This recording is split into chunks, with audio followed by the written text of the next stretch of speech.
30 April 2025 आपली यात्रामध्ये तुमच्या सगळ्यांचं स्वागत आहे। आज आपण आलेलो आहोत हरिद्वार येथे, हर की पौरी येथे।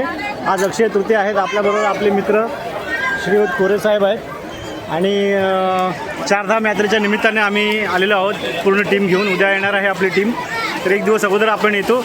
आणि सर्वात महत्त्वाचं म्हणजे आज अक्षय तृतीयाच्या दिवशी आम्हाला इथे स्नान करायला मिळालं। आणि हे पहा, हे हर की पौरी येथील गंगा नदी, इथे संध्याकाळी गंगा आरती होते। तुम्हाला सांगतो, मन खूप आनंदी आहे। सगळ्यात महत्त्वाचं म्हणजे अक्षय तृतीयाच्या दिवशी आमचं स्नान झालेलं आहे। ब्रह्मपुराणामध्ये लिहिलेलं आहे की जे तीर्थक्षेत्र आहे त्या तीर्थक्षेत्रामध्ये जर का आपण स्नान करतो तर आपल्याकडून जे काही चुकून घडलेल्या आहेत, काही गोष्टी पाप वगैरे घडलेले आहेत, ते सगळं निघून जातं। तो भाग वेगळा, पण आनंद झालं। सगळ्यात महत्त्वाचं सांगतो, 3 दिवस आम्ही प्रवास केला, शरीर एकदम थकलं होतं, पण जसं गंगेमधून डुबकी मारून बाहेर आलो आणि एकदम फ्रेश झालो। तुम्हाला कोरे साहेब त्यांचं मनातील त्यांच्या भावना सांगतील। कोरे साहेब, कसं वाटलं? नमस्कार। आज मी गंगेमध्ये स्नान केल्यामुळं फार अगदी मन एकदम प्रसन्न झालेलं आहे।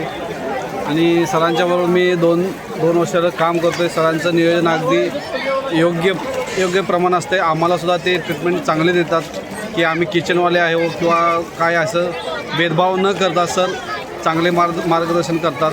त्याच्याबद्दल मी त्यांचे धन्यवाद करतो आहे, आभार मानतो आहे सरांचे। धन्यवाद कोरे साहेब पण सुंदर काम असतं यांचं। निर्व्यसनी आहेत, सगळ्यात महत्त्वाचं उद्दिष्ट म्हणजे निर्व्यसनी आहेत। जसं मी आहे तसे ते आहेत, म्हणून त्यांची आणि माझी गट्टी जमलेली आहे। सो हे हरिद्वार आहे, हरिद्वार येथील हर की पौडी।